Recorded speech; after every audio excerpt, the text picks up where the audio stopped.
Now that we have our WereFoot designed, we're going to take a look at exactly how we have the layers set up. Now, anything that's moving, we're going to have it on its own separate layer. So the head, we've done something a little bit different here. Instead of having it divided up into eyes and mouth and everything, it's actually all in one layer. And just seeing the drawing substitutions. And then we've got on the other side of that, we actually have a little gun that can move around. So basically anything that we want to be able to move, it's on its own separate layer.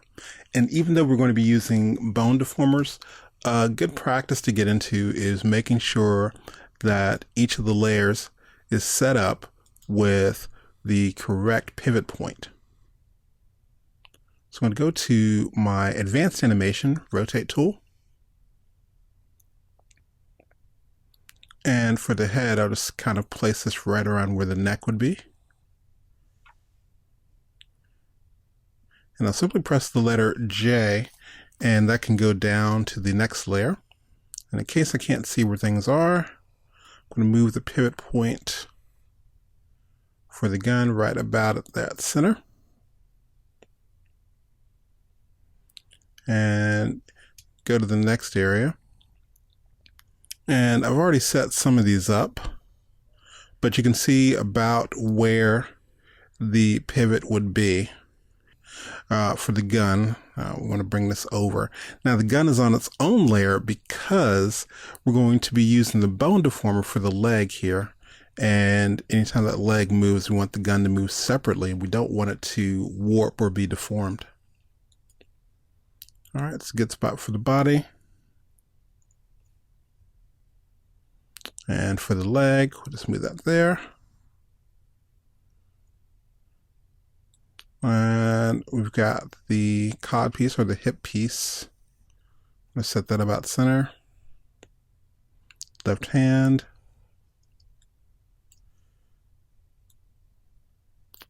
And the foot, we actually have it separate from the leg because, again, of the deformation that we're going to be using.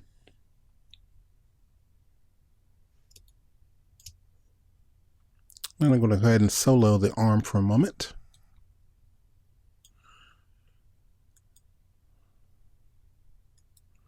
Now, this isn't a necessary step, but it's something that I like to do just in case.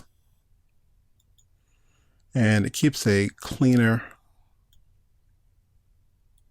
rig when you start going to the different areas as far as movement. And we got that set. And we're ready to go. So go ahead and unsolo the tail layer.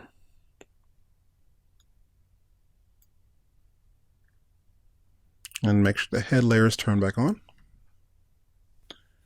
And a couple of little things we're noticing of, if you notice, we did the tail that's straight out. And the reason we did that is because we're going to be using a bone deformer for that. And anytime you're doing a bone deformation, you're going to want the original work to be as straight as possible. So now we've gone through all of our layers. We've made sure that our pivot points are correct. And I've also shown you exactly why certain things are on their own individual layers.